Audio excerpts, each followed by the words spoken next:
¿Qué tal? ¿Qué tal? ¿Cómo están? Buenas noches. Señores, ¿qué les puedo decir? Está con nosotros el doctor Jorge Valle. No puedo hacer una gran presentación, ¿verdad?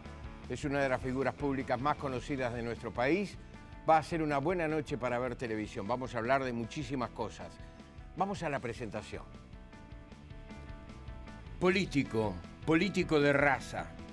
Ese es el concepto que define al doctor Jorge Valle, también abogado, quien ha transitado por el periodismo, que fue senador, diputado y que además resultó electo como presidente de la República Oriental del Uruguay, en un cargo que ocupó entre el 1 de marzo del año 2000 y el 1 de marzo del año 2005, años tumultuosos para nuestro país. Fue el primer presidente del siglo XXI y el cuarto integrante de la familia Valle, de ascendencia catalana, en ocupar la presidencia de la República. Miembro del histórico Partido Colorado, del sector vallismo, se autodefine conceptualmente como un liberal. Actualmente se ocupa enteramente a la actividad privada, aunque sigue teniendo voz dentro de la política nacional y asume el rol de expresidente a la perfección. Da discursos en eventos políticos, escribe columnas políticas en su cuenta de Facebook, etc. Su presencia siempre se hace notar.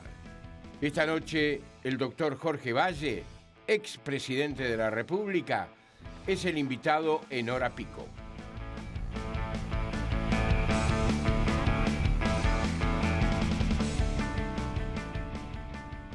¿Cómo le va, doctor? Buenas noches. Como todos, saliendo de la gripe. Saliendo de la gripe, y bueno, algo es algo. Por lo menos sale de algo. Salgo de algo. Lo peor es entrar en un periodo crítico. En Gripelandia. Sí, exactamente, y no poder salir. ¿Hubo algo en la presentación que tendríamos que haber puesto que tiene que ver con su persona y no estaba? Muchas cosas, seguramente. Pero alguna que usted... No, yo realmente me he dedicado toda la vida a la política, desde mucho antes de tener mayoría de edad. Sí.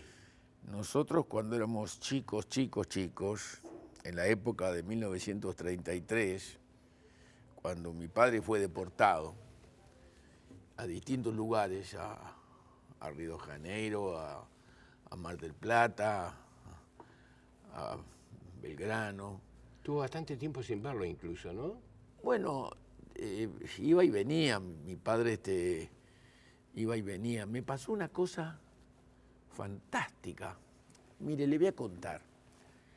Durante la dictadura militar, como yo estaba procesado por haber ofendido la moral del ejército, por haberles dicho que iban a dar un golpe de Estado, no tenía pasaporte, no tenía cédula de identidad, no tenía capacidad de poder trabajar acá en el Uruguay. Entonces empecé a trabajar con dos amigos uruguayos en Río Grande do Sur.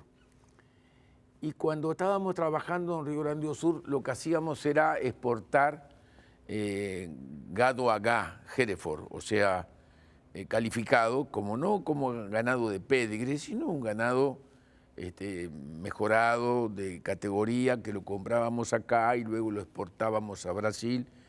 Yo hacía todo el trámite acá y en Brasil y habíamos arrendado un pedazo de campo en la Serra do Caverá, do Leão do Caverá. ¿Dónde queda eso? Río Grande. Sí, en el municipio de Palomas, cerca de Santana do Livramento, ¿no? Bien. Entonces, el campo era un campo muy duro, eran cuadras de sesmarías, como le dicen en Brasil.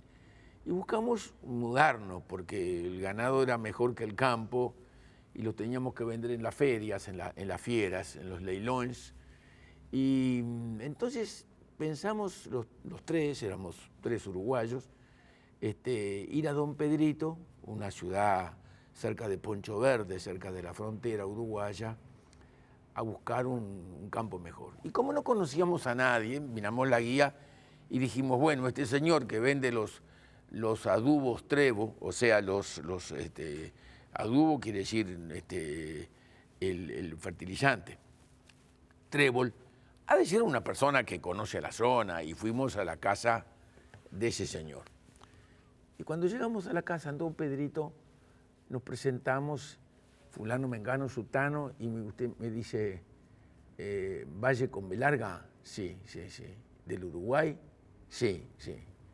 Entonces nos sacó del garaje donde estaba su negocio, caminamos 2 metros y entramos a la casa, y nos hizo pasar al comedor de la casa, una casa estilo Valle y Don Pedrito, que son lindas casas, y nos mostró una foto que tenía arriba de una mesa grande contra la pared donde estaban las cosas del comedor, y en la foto estaba el padre del señor y don Tomás Berreta.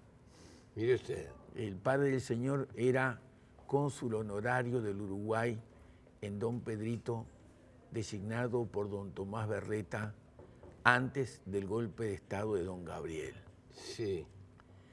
Y entonces sacó unos diarios que tenía guardados, unos diarios de la zona, en donde contaban cómo en la estancia de Martins, los mismos que son los dueños de la invernada acá en el Uruguay, habían estado en un lugar llamado A Grota dos Presidentes, Alfeo Brum, Luis Valleverres y don Tomás Berreta.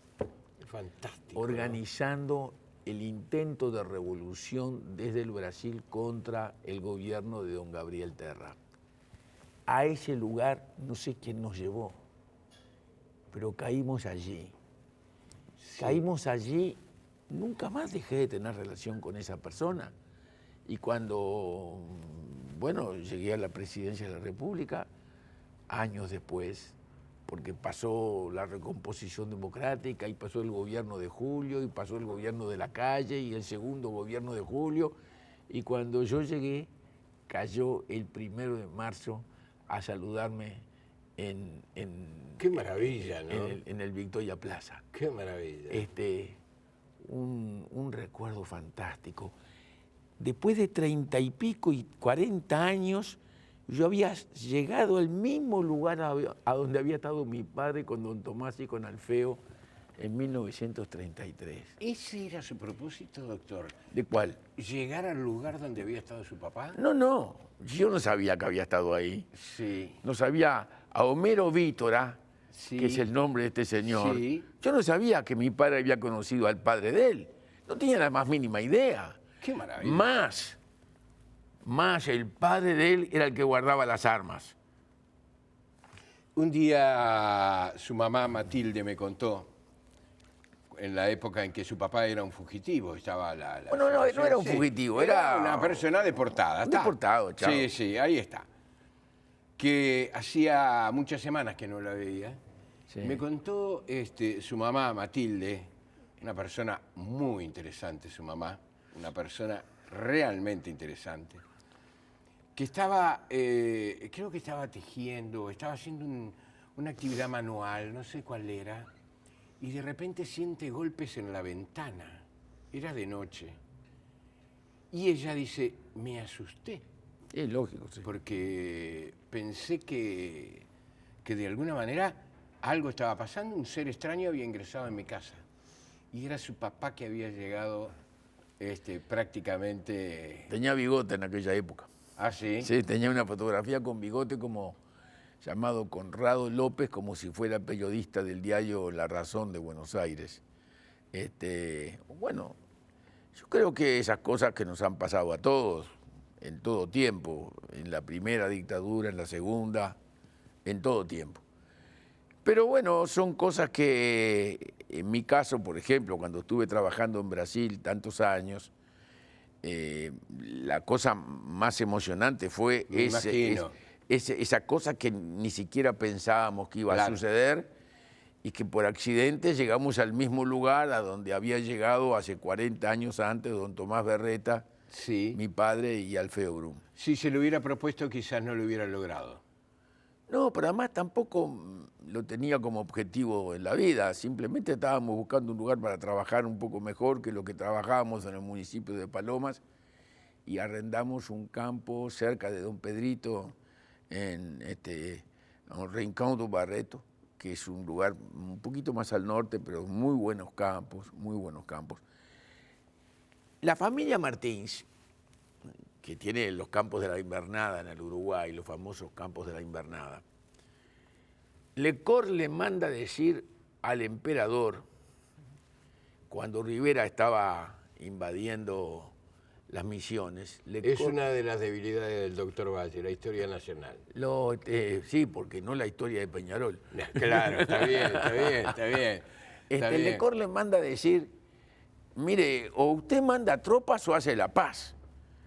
Porque a Zambulla, que era el espía que él había mandado al campo de Rivera, me cuenta que llegaron los Martins con 25.000 pesos en aquella época, pesos fuertes como le llamaban, para ayudarlo a Rivera a la campaña militar. O sea, todo el Río Grande tenía desde entonces ya un sentimiento independentista tremendo.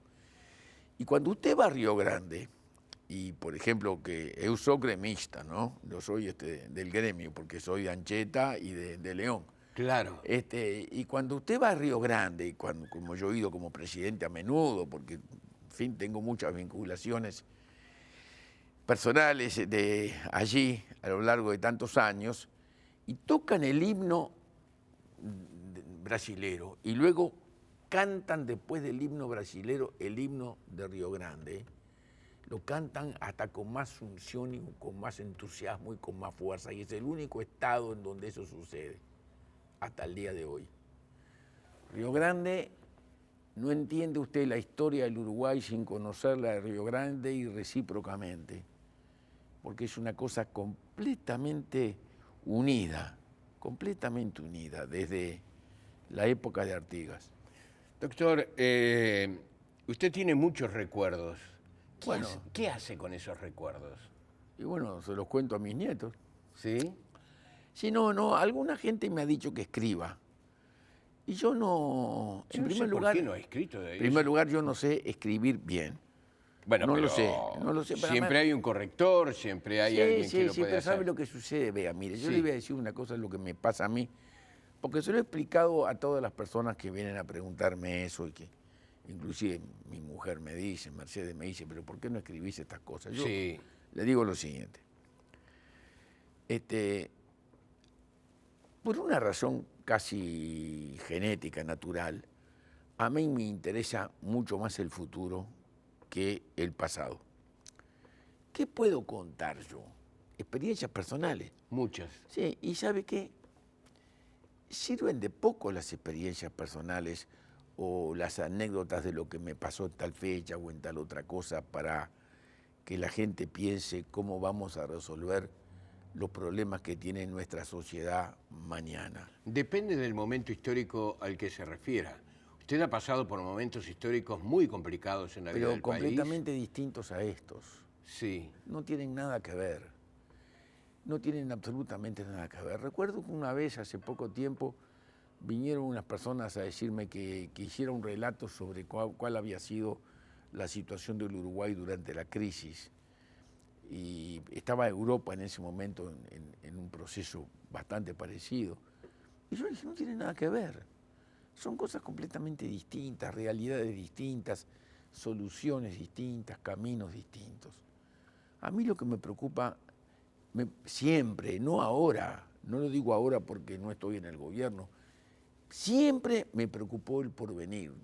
Desde que tenía 18 años, 17 años, y recuerdo que hicimos una gira por todo el país, un grupo de jóvenes, y llegamos a Salto. Estábamos en la candidatura de don Andrés Martínez Trueba y 2 o 3 jóvenes, uno el padre de Lito Alfi, Yaquito, y algunos otros muchachos más, hicimos un programa para realmente ponerlo al Uruguay en la vanguardia de la sociedad. Ha sido esa siempre mi preocupación, es esa. Entonces, ¿qué puedo transmitir que sea más interesante que lo que era otra persona puede transmitir? Bueno, muy poca cosa es eso lo que puedo transmitir. A mí lo que me preocupa, siempre lo que me preocupó siempre, y además le voy a decir, algún día cosas se van a conocer, se van a saber, cosas que yo he escrito a personas importantes que manejaron la vida nacional durante su tiempo en el gobierno, a propósito de lo que había que hacer mirando hacia adelante.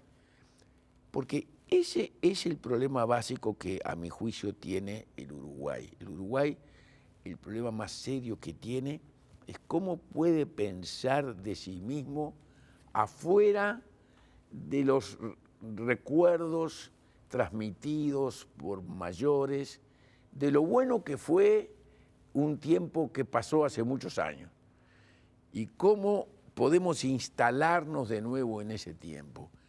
Ese es el problema más serio que tiene una sociedad. No que yo cuente cómo me fue el día que vino. No, pero aclara muchas cosas. A veces es necesario tener todas las versiones. ¿Qué diferencia había entre los jóvenes a los cuales usted perteneció como generación y los jóvenes que hoy son sus nietos?